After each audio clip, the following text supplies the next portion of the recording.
नमस्कार। संतोष की रिपोर्ट में आप सबों का स्वागत है। और आज हम संतोष की रिपोर्ट में बात एसआईआर की करने जा रहे हैं। जी हाँ, वो एसआईआर जिसको लेकर पूरे देश में इस समय बवेला मचा हुआ है।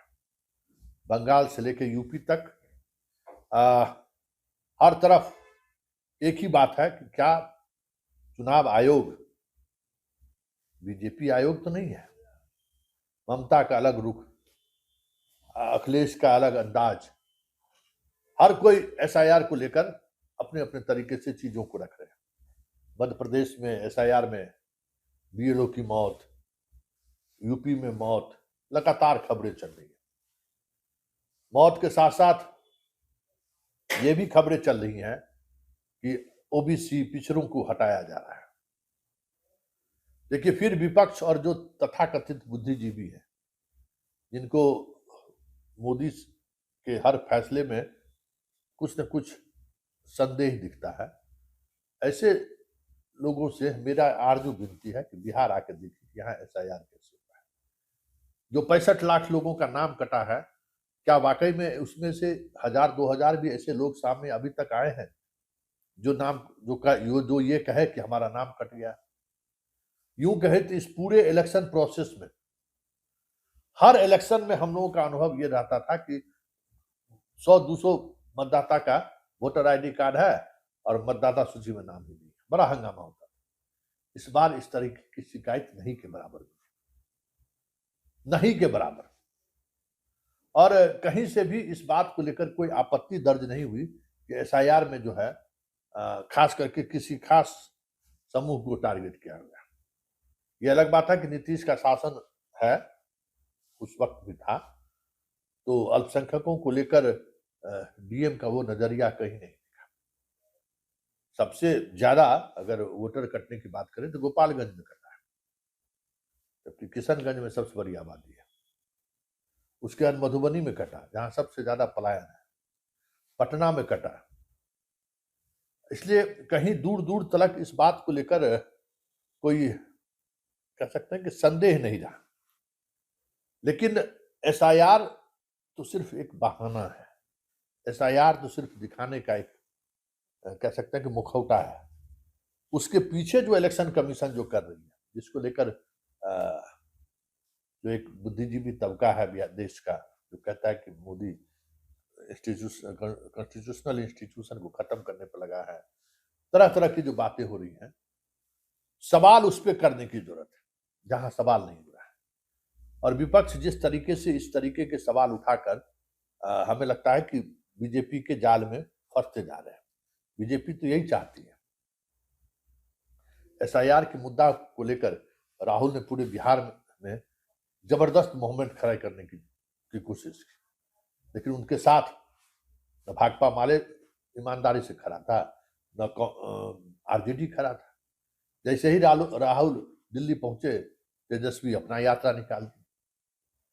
तो जब तक राजनीतिक कमिटमेंट नहीं होगा, तब तक इन चीजों को आप सिर्फ बयानों के सहारे कह सकते हैं कि इलेक्शन कमीशन के उद्देश्य या बीजेपी के उद्देश्य को आप रोक नहीं पाएंगे।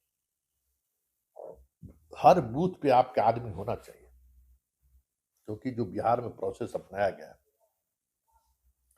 हर पॉलिटिकल पार्टी को अपना प्रतिनिधि देना है। बीजेपी भी अपना प्रतिनिधि नहीं, जो कहता ना हर बूथ 5 यूथ, बीजेपी के पास भी 1000-10,000 से ज्यादा प्रतिनिधि नहीं जुटा पाया। बाकी पॉलिटिकल पार्टी की तो बातें छोड़ दीजिए। तो ये जो लड़ाई है ना, ये लड़ाई तभी जीती जा सकती है जब पॉलिटिकल पार्टी बूथ स्तर पर अपने वर्कर के माध्यम से लोगों तक बात पहुंचा सके। बिहार चुनाव में अगर इस बात को जिस तरीके से वाकई में काटने की कोशिश तो हो रही थी, लेकिन जो फोर्स काम कर रहा था और जिस तरीके से आंदोलन हुआ, अधिकारी डरे हुए थे। एक एक व्यक्ति का नाम कटने से अधिकारी बच रहे थे कि कहीं कोई शिकायत न हो जाए। और बीएलओ के आईडी से तो संभव ही नहीं था। बीएलओ को तो उसी गांव में रहना है ना, मार के गर्दा छुड़ा देता उस बीएलओ को।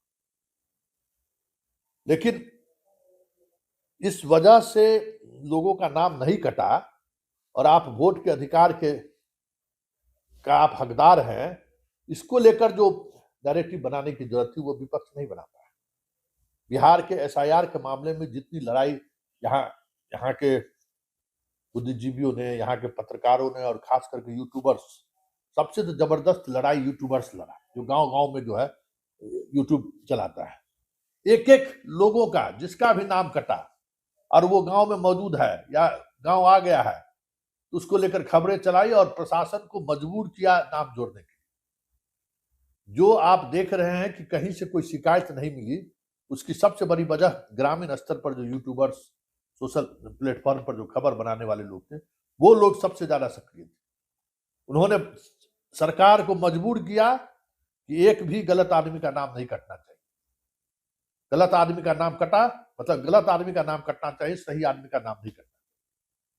इस तरीके का माहौल उसने बनाया और माहौल का इम्पैक्ट यही हुआ कि एक भी बीएलओ जिसको ये लगा कि जो आदमी 4 साल 5 साल से बाहर है, चुनाव के समय में आ सकता है, उसका नाम तक उसने नहीं काटा। और उसी का फल था ना कि चंडीगढ़, हरियाणा, सूरत, सबसे जो मजदूर सब जो आया, वो कौन लोग था?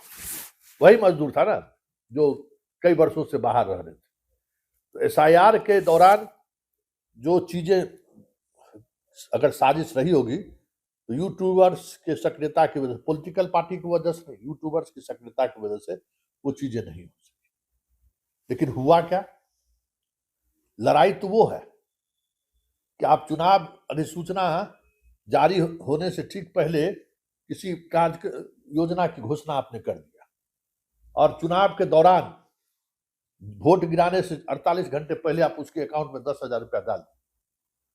आप उसका वृद्धा पेंशन का एडवांस राशि भेज दिया, आप विधवाओं को एडवांस में पेमेंट भेज दिया, पेंशन का योजना भेज दिया, या फिर उसका जो अगर पहले देता था 3 महीने 4 महीने पर अपडेट कर दिया।